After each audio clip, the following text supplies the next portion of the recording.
Les cours ont effectivement repris aujourd'hui dans les établissements secondaires publics d'Abidjan et de l'intérieur du pays après 2 mois de perturbations en raison d'une grève des enseignants. Au moins 136 personnes dans un village Peul dans le centre du Mali ont été tuées. Le président malien Ibrahim Boubacar Keïta s'est rendu sur les lieux. Bonsoir, bienvenue dans le 19h. Nous démarrons avec la santé. Le programme national de lutte contre le cancer et ses partenaires ont initié une campagne de dépistage gratuit du cancer du sein. C'est la commune de Trècheville qui a accueilli vendredi dernier cette opération qui vise à vite prévenir cette pathologie, premier cancer féminin. Rosemonde Kini, Clément Boko. Bintou, sage-femme, est venue se faire dépister du cancer du sein. Avec elle, plusieurs autres femmes de la commune de Trècheville. Je vois des cas vraiment critiques dans les hôpitaux, c'est pas facile. Et quand tu es dépisté plus tôt, on peut faire quelque chose. Mais quand c'est arrivé à un certain stade, on ne peut rien faire.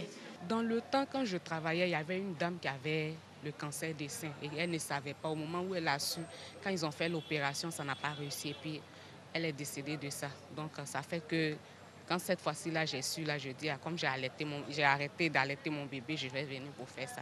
Selon l'Organisation mondiale de la santé, plus de 1000 femmes meurent par an du cancer du sein. Le cancer du sein, c'est une maladie qui se déclare après un long temps d'évolution. Et quand ce cancer se déclare, il passe par plusieurs étapes. Vous comprenez?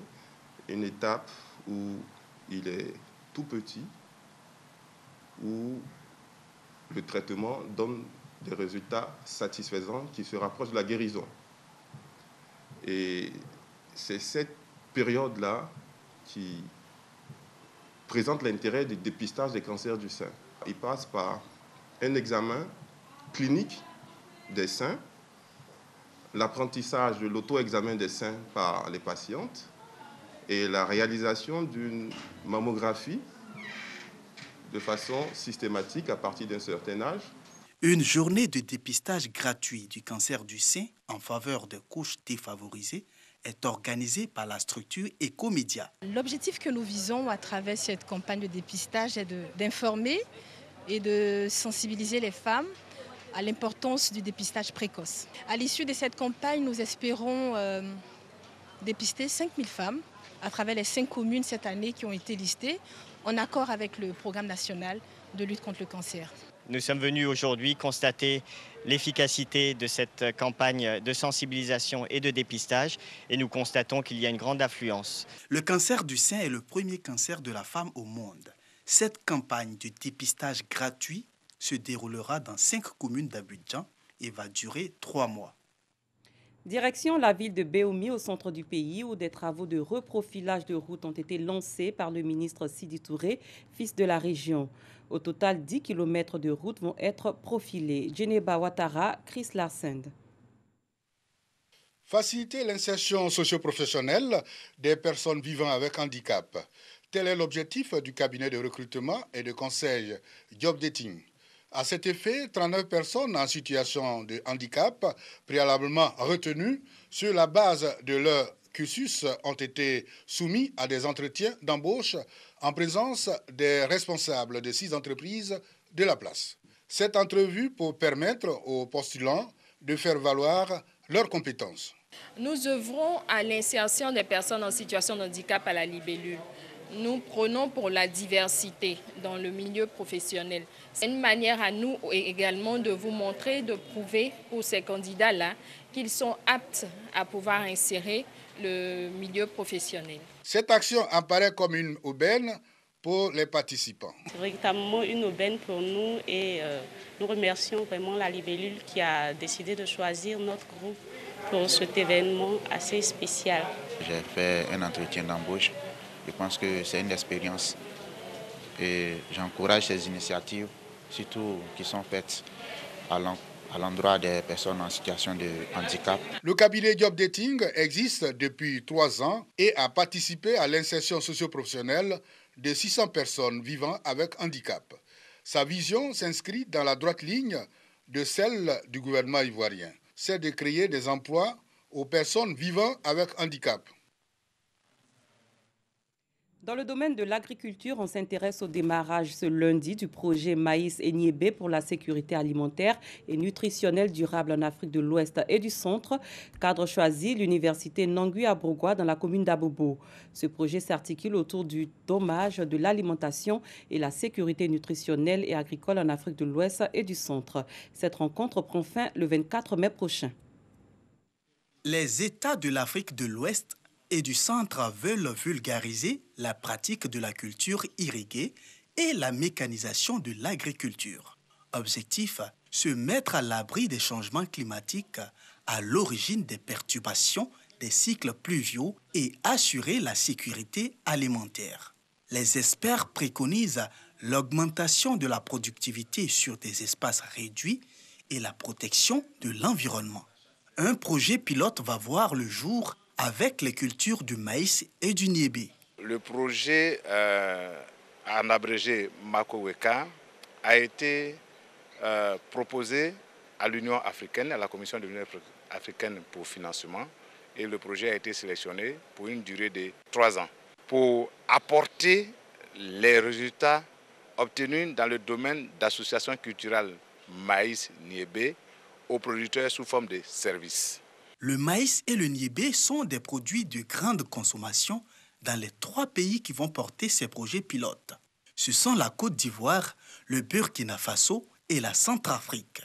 En Côte d'Ivoire, l'État a mis en place des structures pour soutenir la technique d'irrigation goutte à goutte. Dans le département de Bondoukou, sur l'axe Bondoukou-Bouna, précisément le village de Flaquier-Dougou, il y a un projet qui a lieu là-bas où les cultures maraîchères, les exploitants font de l'irrigation. Vous avez aussi certains projets qui ont été initiés où on fait l'irrigation goutte à goutte. C'est une utilisation rationnelle de l'eau. On ne peut pas continuer de produire comme on le faisait il y a plusieurs années en arrière. Donc il faut chercher donc, des options d'intensification durable de l'agriculture. Donc l'une des voies, c'est d'associer donc des légumineuses aux cultures principales. Ici, c'est le maïs. Durant 2 jours, les experts venus de 7 pays africains vont se pencher sur les questions liées au changement climatique et trouver les solutions palliatives aux effets pervers de ce phénomène. Nous l'avions annoncé plus tôt, nous irons dans la ville de Béoumi, au centre du pays, où des travaux de reprofilage de routes ont été lancés par le ministre Sidi Touré, fils de la région. Au total, 10 km de routes vont être profilés. Djeneba Ouattara, Chris Larsend. 10 km de routes seront reprofilés pour permettre aux usagers de rallier aisément les différents quartiers de Béoumi, localité de la région de Béké. Cette commune souffre de la dégradation de ses infrastructures routières, accès difficile et obstruction totale de certaines voies. Ce calvaire des populations prendra fin bientôt grâce à la politique de développement du gouvernement. Le ministre de la Communication et des Médias a procédé au lancement des travaux de reprofilage des voies. Bon, en attendant que le bitume arrive à Béoumi tel que l'a promis le chef de l'État, il nous a instruit à travers le ministre des Infrastructures de démarrer des travaux de rechargement de la voirie ici au niveau de Béoumi par les uns les autres. Et l'opérateur est en pleine activité, comme vous le constatez. Écoutez, on verra les résultats d'ici quelques jours. Le reprofilage de ces voies consiste à faire des rechargements et des poses de bus. Cependant, quelques difficultés demeurent dans l'exécution des travaux. Au niveau de la voirie est beaucoup dégradée. Donc, c'est pourquoi nous avons prévu le rechargement. Maintenant, l'autre aspect, c'est au niveau des installations de la SODECI. Les tuyaux de raccordement au ménage, très souvent, nous sommes amenés à sectionner certains tuyaux. Les populations se réjouissent de cette action qui contribue au développement de leur localité. Après le passage du chef de l'État, aucun n'a été reprofilé. Mais on est content, on est à l'aise, on est heureux d'être Béoumi. Notre souhait, c'est qu'on ait un jour l'habitude à Béoumi. Ce sont environ plus de 50 millions de francs CFA qui seront dégagés pour la réalisation des travaux. Le délai des travaux est prévu pour 1 mois selon les responsables en charge de l'exécution de cette tâche. Premier titre de ce journal, les cours ont repris dans tous les établissements préscolaires, primaires et secondaires du pays. Depuis fin janvier, plusieurs organisations syndicales d'enseignants, dont la coordination des syndicats du secteur éducation-formation de Côte d'Ivoire, observaient un mot d'ordre de grève. Samedi dernier, la COSEFSI, le principal syndicat gréviste, a suspendu son mot d'ordre de grève pour 1 mois avec rétention de notes au terme d'une assemblée générale pour, je cite, donner une chance aux négociations avec le gouvernement.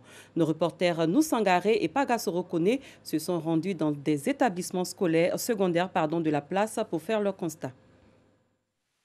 8 heures ce lundi.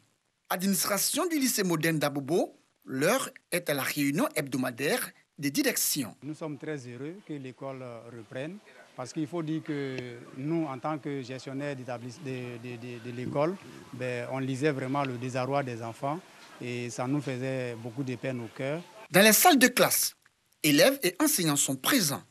Marie et Rita, respectivement en classe de terminale D et A, sont heureuses de reprendre le cours après plusieurs semaines passées à la maison. Étant que là, les examens, ce n'est pas facile de rester à la maison. Nous devons venir faire les cours et puis aller à l'examen maintenant, passer l'examen.